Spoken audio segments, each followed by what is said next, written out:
আসসালামু আলাইকুম। বাংলাদেশের রাজনীতিতে এখন সবচেয়ে গুরুত্বপূর্ণ আলোচনার কেন্দ্রবিন্দুতে রয়েছে জাতীয় ঐক্যমত্য কমিশনের প্রস্তাবিত জুলাই জাতীয় সনদ ২০২৫। এই সনদের খসড়া চূড়ান্ত করতে রাজনৈতিক দলগুলোর সঙ্গে জোরদার আলোচনা চলছে। বিশেষ করে রাষ্ট্রপতি ও প্রধানমন্ত্রীর ক্ষমতার ভারসাম্যে একটি বড় পরিবর্তন আসার সম্ভাবনা দেখা দিয়েছে, যা দেশের ভবিষ্যৎ রাজনীতি এবং ক্ষমতা কাঠামোতে সুদূর প্রসারী প্রভাব ফেলতে পারে।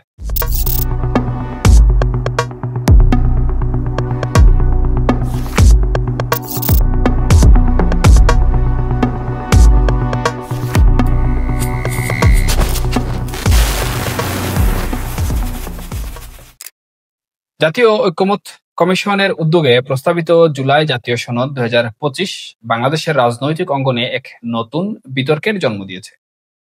ইতিমধ্যে ১২টি গুরুত্বপূর্ণ বিষয়ে রাজনৈতিক দলগুলোর মধ্যে ঐকমত্য হয়েছে, যা একটি ইতিবাচক পদক্ষেপ। তবে বাকি ৮টি বিষয়ে এখনো ভেতরে বাইরে চলছে নানা ধরনের আলোচনা, যা সনদের চূড়ান্ত রূপ দিতে কিছুটা বিলম্ব ঘটাচ্ছে। এই সনদ যদি কার্যকর হয়, তবে এটি বাংলাদেশের সংবিধান এবং ক্ষমতা বিন্যাসে বড় ধরনের পরিবর্তন আনতে পারে। সংসদে নারী প্রতিনিধিত্ব ইস্যুতে বিদ্যমান ৫০টি সংরক্ষিত নারী আসন বহাল রেখে আগামী সংসদ নির্বাচনে ৫% আসনে সরাসরি নারী প্রার্থী মনোনয়নের প্রস্তাবে বেশিরভাগ দল সম্মত হয়েছে। এটি একটি ঐতিহাসিক সিদ্ধান্ত হতে পারে বলে ধারণা করা হচ্ছে। এই হার ক্রমান্বয়ে বাড়ানোর সিদ্ধান্ত গৃহীত হয়েছে।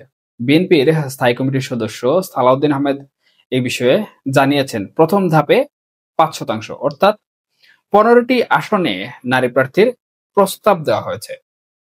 পরবর্তী নির্বাচনে তা ১২% এবং ধাপে ধাপে তা বাড়িয়ে নেওয়ার লক্ষ্য রয়েছে। জামাত সহ কিছু ইসলামী দল সংখ্যানুপাতিক বন্টনের প্রস্তাব দিলেও শেষ পর্যন্ত একটি সমঝোতায় আসার সম্ভাবনা রয়েছে। তথ্যউপাত্ত বলছে, প্রায় সব দল একমত হয়েছে যে জাতীয় সংসদে নারী আসনের সংখ্যা পর্যায়ক্রমে ১০০-তে উন্নীত করা হবে। সংবিধানের ৬৫(৩) অনুচ্ছেদ সংশোধনের মাধ্যমে এই বিষয়গুলো যুক্ত হবে। জুলাই সনদ স্বাক্ষরের পরবর্তী নির্বাচনেই ৫% নারী প্রার্থী মনোনয়ন নিশ্চিত করা হবে এবং পরবর্তী নির্বাচনে তা ১০% উন্নীত হবে। দলগুলো ৩৩% নারীর অংশগ্রহণ নিশ্চিত না হওয়া পর্যন্ত প্রতি নির্বাচনে ৫% হারে নারী প্রার্থীর হার বাড়ানোর প্রতিশ্রুতি দিয়েছে। এই পদক্ষেপগুলো নারীর রাজনৈতিক ক্ষমতায়নে একটি বড় ভূমিকা রাখবে। জাতীয় ঐক্যমত্য কমিশনের পক্ষ থেকে রাষ্ট্রপতির ক্ষমতা ও দায়িত্ব সংক্রান্ত অনুচ্ছেদ ৪৮(৩) সংশোধনের প্রস্তাব এসেছে, যা দেশের ক্ষমতা কাঠামোতে একটি আমূল পরিবর্তন আনতে পারে। বর্তমানে রাষ্ট্রপতি কেবল প্রধানমন্ত্রী ও প্রধান প্রতিরক্ষা উপদেষ্টা নিয়োগে স্বাধীনভাবে সিদ্ধান্ত নিতে পারেন, কিন্তু কমিশনের প্রস্তাবে রাষ্ট্রপতির হাতে আরো কিছু গুরুত্বপূর্ণ নিয়োগের ক্ষমতা থাকার কথা বলা হয়েছে। এই নিয়োগগুলোর মধ্যে রয়েছে দেশের প্রধান আইন কর্মকর্তা অর্থাৎ অ্যাটর্নি জেনারেল নিয়োগে রাষ্ট্রপতির ক্ষমতা প্রয়োগ, মানবাধিকার কমিশন, তথ্য কমিশন, প্রেস কাউন্সিল। এই স্বাধীন কমিশনগুলোর প্রধান নিয়োগে রাষ্ট্রপতির ভূমিকা নিশ্চিত করা, বাংলাদেশ ব্যাংক, বিশ্ববিদ্যালয় মঞ্জুরি commission, energy regulatory commission, telecom নিয়ন্ত্রণ কমিশন, এসব গুরুত্বপূর্ণ অর্থনৈতিক ও নিয়ন্ত্রক সংস্থার প্রধান নিয়োগের ক্ষমতা রাষ্ট্রপতির হাতে থাকতে বলা হয়েছে। এবং গুরুত্বপূর্ণ বিষয় হচ্ছে, সেনা, নৌ বিমান বাহিনী প্রধান, ডিজিএফআই ও এনএসআই মহাপরিচালক নিয়োগে রাষ্ট্রপতির ক্ষমতা নিশ্চিত করতে হবে। এই ক্ষমতা বৃদ্ধির ফলে দেশের রাজনীতি এবং ক্ষমতায় বড় ধরনের প্রভাব পড়ার আশঙ্কা রয়েছে। রাষ্ট্রপতির ক্ষমতা বৃদ্ধি পেলে দেশের ক্ষমতার ভারসাম্যে একটি বড় পরিবর্তন আসবে। প্রধানমন্ত্রীর একক ক্ষমতা কিছুটা কমে আসবে এবং রাষ্ট্রপতির পদ আরো শক্তিশালী হবে। এটি ক্ষমতার বিকেন্দ্রীকরণে সাহায্য করতে পারে এবং প্রধানমন্ত্রীর একচ্ছত্র আধিপত্য কমাতে পারে। রাষ্ট্রপতির হাতে গুরুত্বপূর্ণ নিয়োগের ক্ষমতা থাকলে বিশেষ করে সামরিক ও গোয়েন্দা সংস্থাগুলোতে তা রাজনৈতিক স্থিতিশীলতা নিশ্চিত করতে সাহায্য করবে। সামরিক বাহিনী এবং গোয়েন্দা সংস্থাগুলো যদি রাজনৈতিক প্রভাবমুক্ত হয়ে কাজ করতে পারে, তবে দেশের আইন শৃঙ্খলা পরিস্থিতি এবং অভ্যন্তরীণ নিরাপত্তা আরো শক্তিশালী হবে।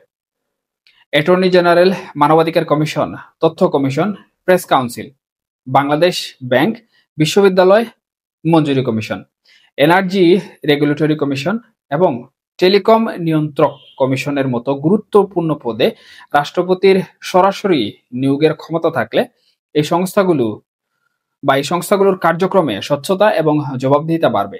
এটি দুর্নীতি কমাতে এবং সুশাসন প্রতিষ্ঠায় ভূমিকা রাখতে পারে। একটি শক্তিশালী ও নিরপেক্ষ রাষ্ট্রপতি গণতান্ত্রিক প্রক্রিয়াকে আরো মজবুত করতে পারে।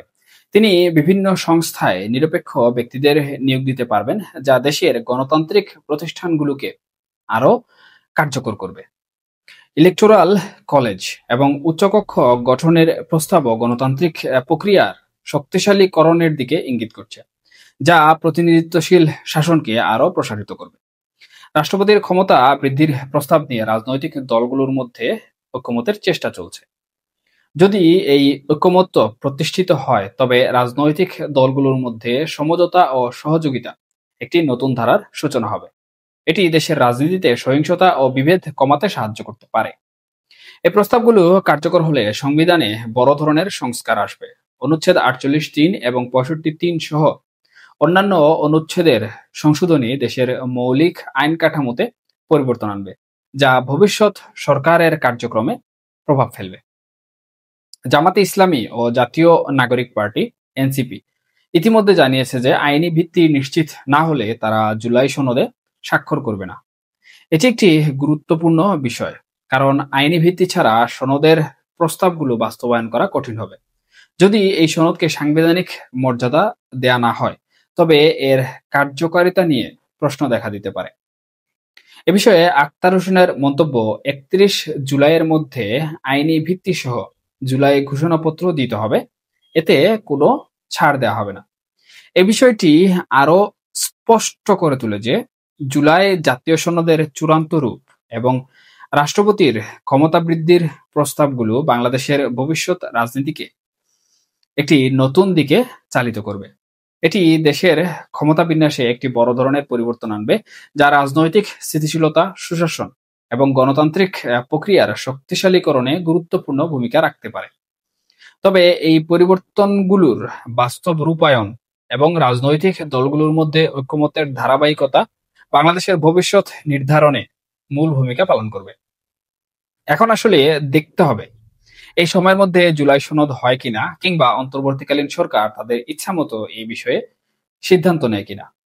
এছাড়া যে সকল প্রস্তাবনা করা হয়েছে তার সঠিক বাস্তবায়ন সহ আগামী রাজনীতিতে এই জুলাই সনদ কতটুকু কার্যকর হয়, এর পাশাপাশি যে ঐকমত্যের ভিত্তি দেখানো হচ্ছে তা শুধু কমিশন আকারে থাকে নাকি বাস্তবে রূপ লাভ করে।